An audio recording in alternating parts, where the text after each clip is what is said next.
Una de las cosas más importantes para nuestro avance en el piano es que aprendamos a digitar bien, porque eso puede ser la diferencia entre que algo nos salga o no. Así que en este video voy a darles todos los consejos que se me ocurrieron, tratando de resumir lo que he aprendido a través de los años que llevo tocando el piano. Voy a comenzar desde lo básico y poco a poco voy a entrar en cuestiones algo más elaboradas, así que si ya tienen algo de experiencia, no se preocupen, que seguro algún tip habrá para ustedes también.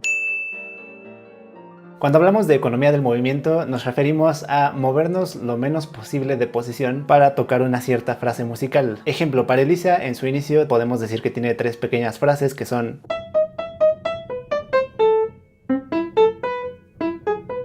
Y si buscamos la nota más aguda y la nota más grave de cada uno de estos fragmentos, vamos a encontrar una cierta posición. Para este primer fragmento tenemos Mi como nota más aguda y La como nota más grave. Y podemos utilizar esa posición para poner nuestra digitación. En este caso es bastante sencillo porque nos queda un dedo por tecla. Tenemos primero que nada un Mi que vamos a hacer con este quinto dedo que ya está aquí. Después tenemos un Re sostenido y bueno, nosotros tenemos este cuarto dedo en Re, así que el Re, aunque sea sostenido, lo vamos a tocar con ese dedo. Después otra vez un Mi, otra vez el Re, luego el Mi. Luego tenemos un Si, le correspondería este dedo. Después Re, Do, La. Si hacemos lo mismo con el siguiente fragmento, bueno, la nota más grave es un Do y la más aguda es un Si. Y simplemente ya el colocar la mano así nos da una idea de con qué dedos podemos tocar eso. De la misma forma podemos hacerlo para el último fragmento. Nota más grave es un Mi, nota más aguda es un Do. Y eso nos da una digitación bastante rápido. Les pongo un segundo ejemplo ligeramente más complicado. Aquí no tenemos silencios, pero tenemos estas ligaduras que nos indican cuáles son las frases musicales. Y si nos guiamos por el mismo proceso, en la primera frase podemos ver que la nota más aguda es el Re y la más grave es el Si. Esta posición nos queda bastante pequeña y en ese caso probablemente lo más lógico sería poner el pulgar en la nota más grave, que es el Si, y nos quedaría... Pero si ustedes ya se adelantaron un poco a ver la siguiente frase, se van a dar cuenta de que en esa siguiente frase comenzamos con una nota que está un poco más grave, La. Así que, aunque sean dos frases musicales diferentes, probablemente sería bueno tomar en cuenta desde el principio que después vamos a tener que bajar más y acomodarnos de acuerdo con esto. Si tomamos en cuenta entonces este fragmento completo, podemos ver que nuestra nota más aguda va a ser este Mi y nuestra nota más grave va a ser el La. Y si tocamos de acuerdo a eso, tenemos un dedo en cada tecla una vez más y la digitación nos va a quedar bastante fácil de descifrar. Tenemos...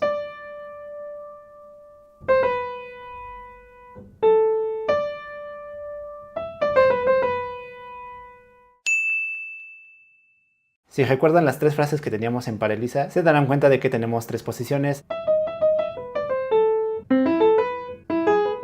Los cambios de posición normalmente hay que tratar de hacerlos cuando tengamos notas largas o silencios. Y en el caso de Para Elisa, esto simplemente sucedió con poner nuestra digitación. No tuvimos que pensar tanto en el cambio de posición, pero veamos otro ejemplo. En este fragmento...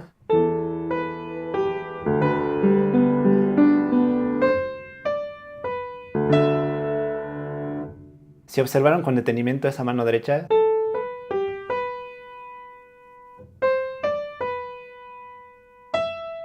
aquí tuve que mover, estirar un poco mi dedo, un dedo que además no siempre nos funciona muy bien. Y si observamos la partitura, ahí tenemos una nota larga y además un silencio, entonces probablemente en lugar de dejar mi mano aquí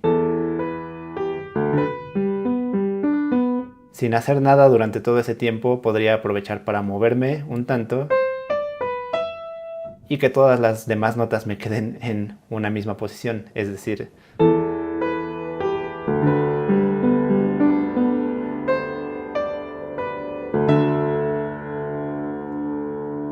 Esto es un ejemplo muy básico, pero les recomiendo muchísimo que si van a estar cambiando de posición, de preferencia lo hagan en las notas largas o en los silencios para que no sufran tanto al tocar. Y ya para cerrar con esto, también cuando tenemos notas repetidas, muchas veces es recomendable aprovecharlas para cambiar de posición. Vean este fragmento. Ahora, si yo intento analizar este fragmento buscando mi nota más grave, que es este La, y mi nota más aguda, e intento digitar esto,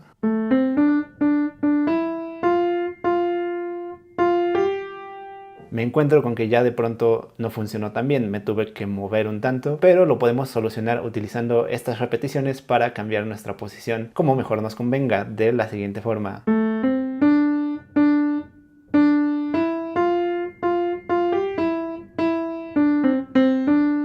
Veámoslo también en este fragmento de una pieza de Prokofiev.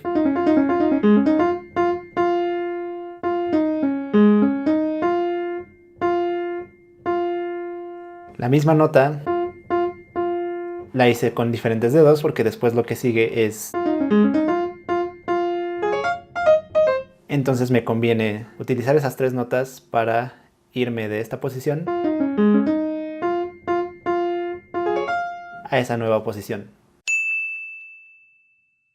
Todas las piezas que nosotros tocamos muchas veces tienen patrones repetidos, y algo muy importante es que si nosotros vemos estos patrones, tratemos de utilizar la misma digitación para tocarlos. Un ejemplo de esto es la marcha turca de Mozart. La primera parte se puede tocar de diferentes formas. Esta sería una forma no muy eficiente de hacerlo.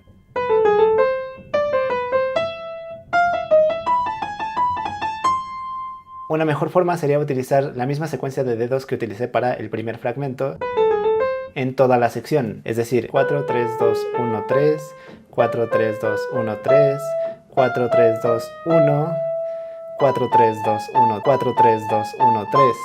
Aquí, como probablemente ya se dieron cuenta, cambió ligeramente. 4, 3, 2, 1, 3, 4, 3, 2, 1, 3, 4, 3, 2, 1. Y ya no hice el 3, pero después hago 4, 3, 2, 1, 4, 3, 2, 1, 3 nuevamente. De esa manera todo va a fluir mucho más rápido.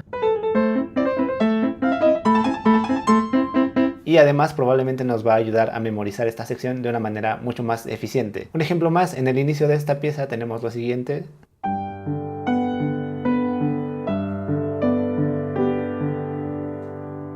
Si nosotros observamos eso, ya incluso en la partitura se nota que es una misma secuencia, y como tal probablemente va a ser muy efectivo si repetimos la misma secuencia de dedos, es decir, 5, 4, 1, 5, 4, 1.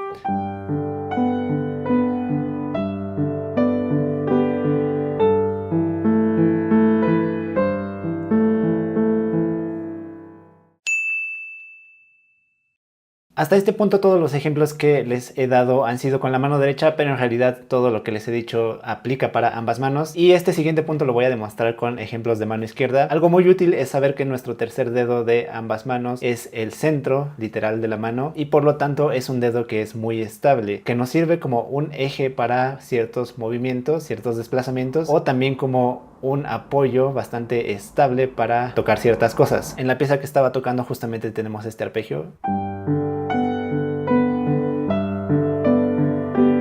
Y si se dieron cuenta, lo que estaba haciendo era utilizar este tercer dedo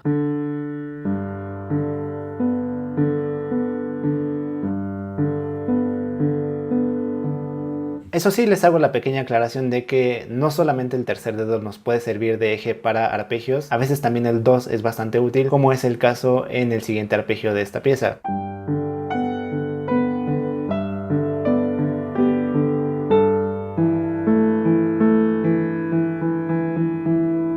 Como pueden saber ustedes cuál les conviene más, simplemente intenten con ambos.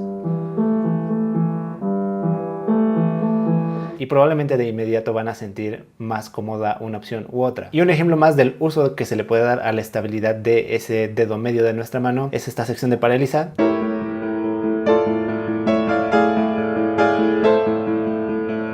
Yo sé que probablemente muchos de ustedes, especialmente si ya han tocado esta pieza, sepan que a veces nos recomiendan cambiar dedos en notas repetidas.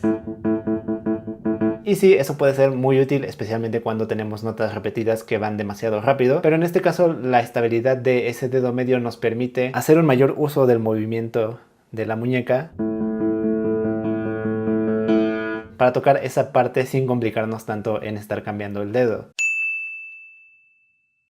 El quinto dedo es un dedo que siempre requiere consideraciones especiales. En muchas piezas es muy común tener este tipo de acompañamiento.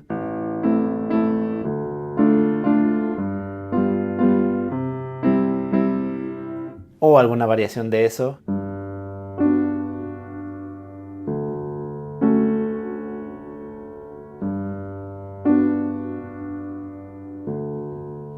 Lo primero que toqué era un acompañamiento de vals y esto segundo, bueno, es un acompañamiento que es muy parecido. Pero aquí lo importante es que tratemos de evitar utilizar sucesiones del quinto dedo constantemente. Es decir, si vamos a tocar algo como esto, probablemente va a ser más cansado estar haciendo quinto dedo en el bajo y luego quinto dedo en el acorde en la nota más grave y luego otra vez quinto dedo en el bajo y una vez más quinto en la nota más grave del siguiente acorde. Cuando sea posible es mejor alternar entre el quinto y el cuarto o el quinto y el tercero, es decir, quinto en el bajo, cuarto en el acorde y luego quinto en el bajo, cuarto en el acorde. Lo mismo pasa en la otra pieza que les enseñaba.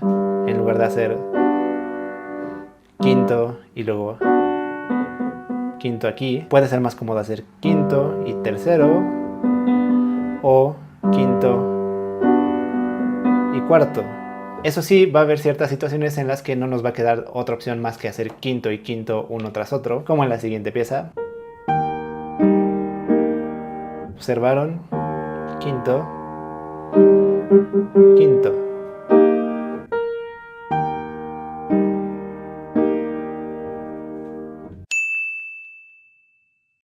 Si ustedes no saben qué son las escalas y los arpegios, bueno, simplemente son patrones que normalmente uno practica en el piano con varios propósitos. Uno de ellos es mejorar la agilidad de nuestros dedos, conocer el piano, es decir, aprender a movernos a través de él. Pero además son importantes porque muchas de las cosas que tocamos en nuestras piezas se derivan de estos patrones básicos. Esta es la escala de La mayor.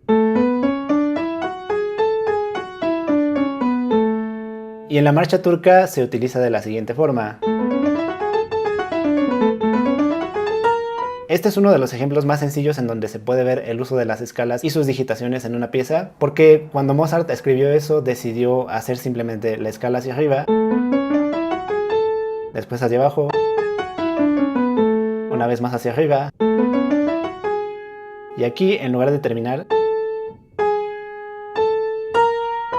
decidió agregarle ese par de notas extra para darle color. Y entonces si nosotros conocemos de antemano esa escala de La mayor, es muy probable que ese fragmento lo podamos digitar al instante. Les voy a poner un ejemplo ahora con un arpegio. Este es el arpegio de Do mayor.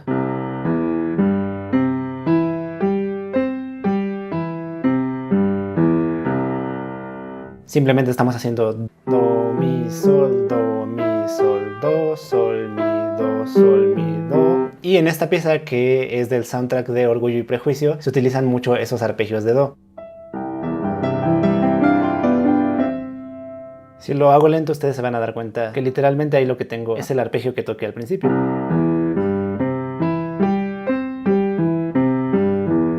Solo con un par de notas extra.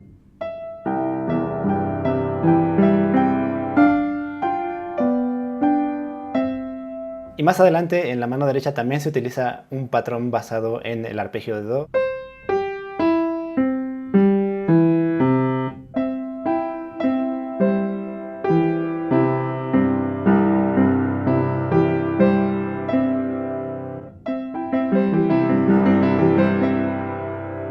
Así que ya saben, estudien sus escalas y sus arpegios porque les pueden ser muy útiles para aprender a digitar.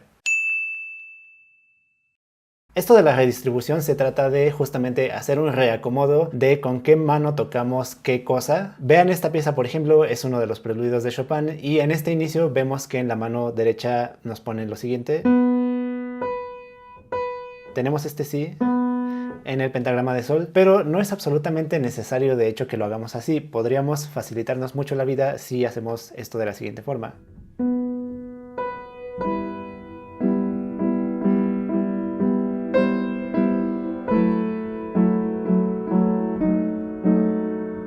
Y en este tema de la redistribución puede haber diferentes opiniones. Hay quien piensa que deberíamos de respetar todo el tiempo la manera en la que está escrita exactamente la música, pero en mi opinión, si logras sacar el sonido que quieres y además puedes simplificarte la dificultad que tienes que abordar, ¿por qué no hacerlo? Claro, hay algunas excepciones en las que si de lo que se trata es de practicar alguna dificultad técnica en específico, como en el caso de estudios o ejercicios, puede que esto no sea la mejor opción. En ese estudio de Chopin, por ejemplo, es bastante complicado hacer esto con una sola mano. Y se puede hacer así. De hecho, muchos profesionales así lo tocan. Y está bien, pero yo que he querido trabajar estos dedos, del extremo de mi mano, me he beneficiado mucho de hacerlo de la forma complicada. Pero el preludio que les enseñé hace un rato sí lo toco normalmente pasando esta nota a la mano izquierda, porque no le veo el caso a complicarse haciendo esto.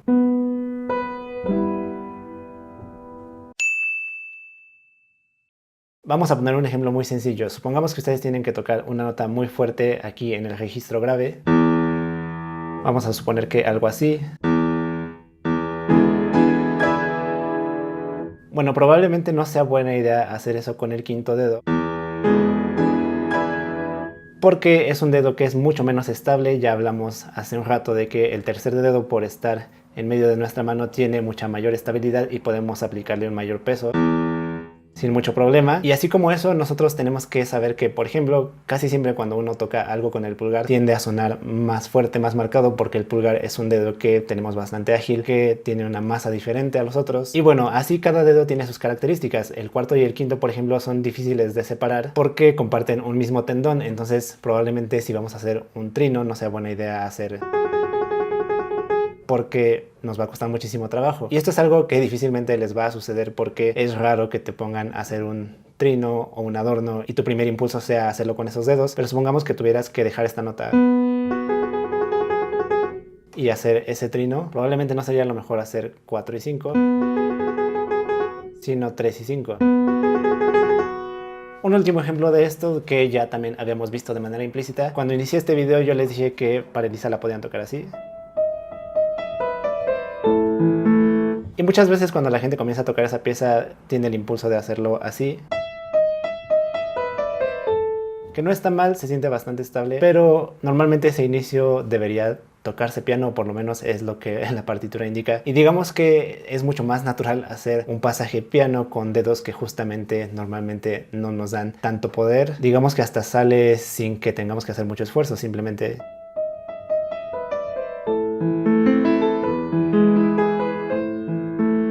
al tocar con quinto y cuarto, esas primeras notas nos pueden salir mucho más suaves.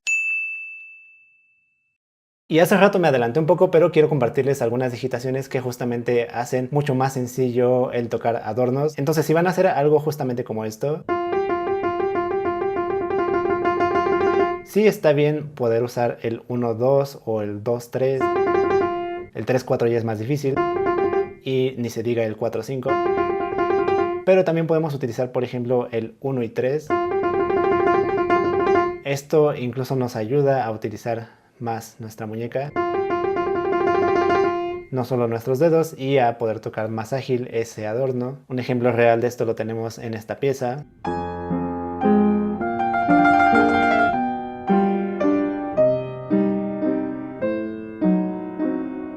Otra combinación muy útil es hacer 1-3-2, por ejemplo, para este tipo de cosa. Les doy un ejemplo real del uso de esto.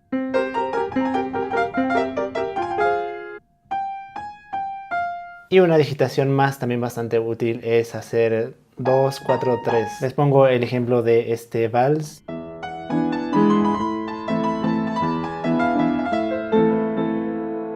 El primer adorno no se alcanza a ver en la cámara, pero vean justo aquí. Lo que hago es 2-4-3, y eso es mucho más fácil que hacer 2-3-2, por ejemplo. Ok, hablemos sobre octavas y escalas cromáticas. Las escalas cromáticas, casi siempre cuando las encontramos en libros o cuando vemos digitaciones en partituras, nos recomiendan hacer esta digitación, que es la más típica: 1-3, 1-3, 1-2-3, 1-3, 1-3, 1-2-3, etc. Es decir, casi siempre alternamos entre primer dedo y tercer dedo para las notas negras. Y solo aquí, que hay dos teclas blancas, utilizamos 2-1. Pero esta no es la única manera de digitar una escala cromática, y de hecho, al menos en mi opinión, no es la más eficiente, sobre todo cuando lo que quieres es tocar bastante rápido la escala. Yo prefiero una digitación que utilice más dedos, como la siguiente.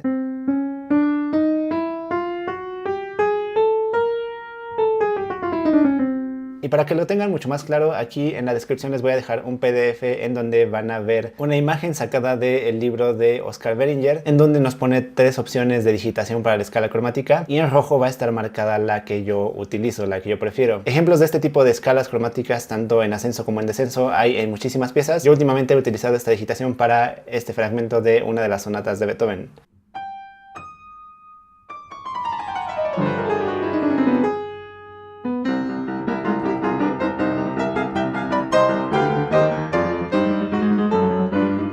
Y en cuanto a las octavas, algo que es muy común es no solo utilizar el quinto y el primer dedo para tocarlas, sino también llegar a utilizar cuarto y primero o incluso tercero y primero. Esto es porque, por ejemplo, tocar octavas de manera rápida es bastante complicado haciendo todo el tiempo quinto dedo.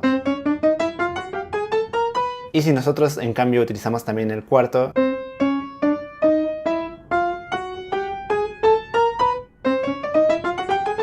nos lo hace un tanto más sencillo. Incluso puede ser, como les decía, que en algunos momentos utilicemos hasta el tercer dedo, pero ahí ya depende también mucho de si nuestra mano es más grande o más pequeña. Puede llegar a suceder que utilicemos algo así.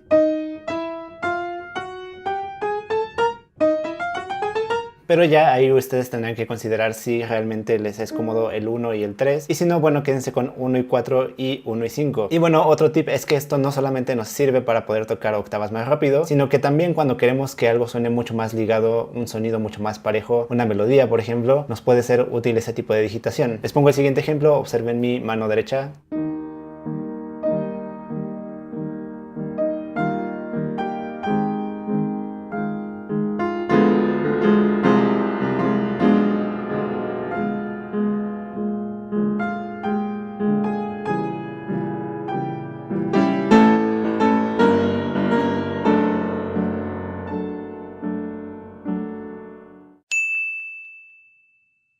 Ahora hablemos de algunas cuestiones un poco más inusuales, más especiales, pero que también se utilizan bastante. La primera de ellas es tocar 2 notas con un solo dedo, por lo general el pulgar. Y les voy a poner el caso de este acorde.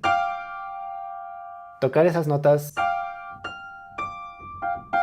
con cualquier otra combinación de dedos es bastante incómodo. Y ese acorde es de una pieza muy conocida, que es la siguiente.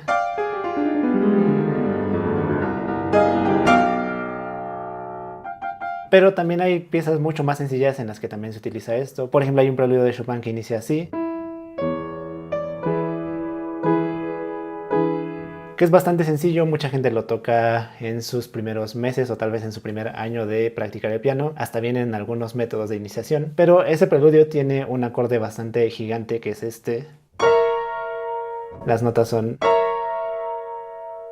todas estas, y en particular esas dos se tocan ambas con el pulgar, porque de otra forma sería prácticamente imposible hacerlo. Y les voy a enseñar otra digitación especial, así entre comillas. Tal vez ya ni siquiera debería llamarse digitación porque no vamos a utilizar ningún dedo. Esto es mucho más extraño y se utiliza en casos muy específicos. Y supongamos que ustedes tienen que tocar una nota negra, por ejemplo esta, con un volumen de verdad fuerte, y vienen de alguna otra sección o simplemente sus dedos no les dan suficiente para lo que ustedes quieren. En el piano se puede llegar a utilizar incluso el puño. Esto que acabo de tocar es un arpegio que en realidad ahora no recuerdo muy bien cómo es, pero empezaba así. Y bueno, justamente yo esa nota la tocaba con el puño porque necesitaba un sonido mucho más grande. Muchas veces necesitamos dejar una nota pegada que suene, pero al mismo tiempo necesitamos preparar nuestra mano para lo que tiene que tocar después, es decir, necesitamos cambiarla de posición. Y en ese tipo de situaciones tal vez tengamos que hacer algo como esto. ¿Se dieron cuenta que hice? Simplemente toqué originalmente la nota con un dedo y después, sin soltarla, cambié el dedo con el que la estaba sosteniendo. De eso se trata esto de la sustitución, y así por sí sola puede que ustedes estén preguntando, bueno, ¿en dónde se utiliza esto? Este ejemplo es de una de las invenciones de Bach, es de esta sección.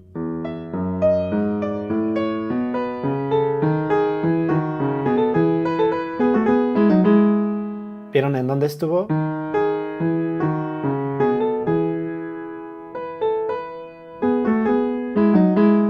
Esto esto es solo un ejemplo de muchas situaciones en las que la sustitución de dedos puede jugar un papel importante. Sucede muchísimo en piezas barrocas, como es el caso de las piezas de Bach, pero también sucede en otras cosas, incluso hasta en repertorio más moderno.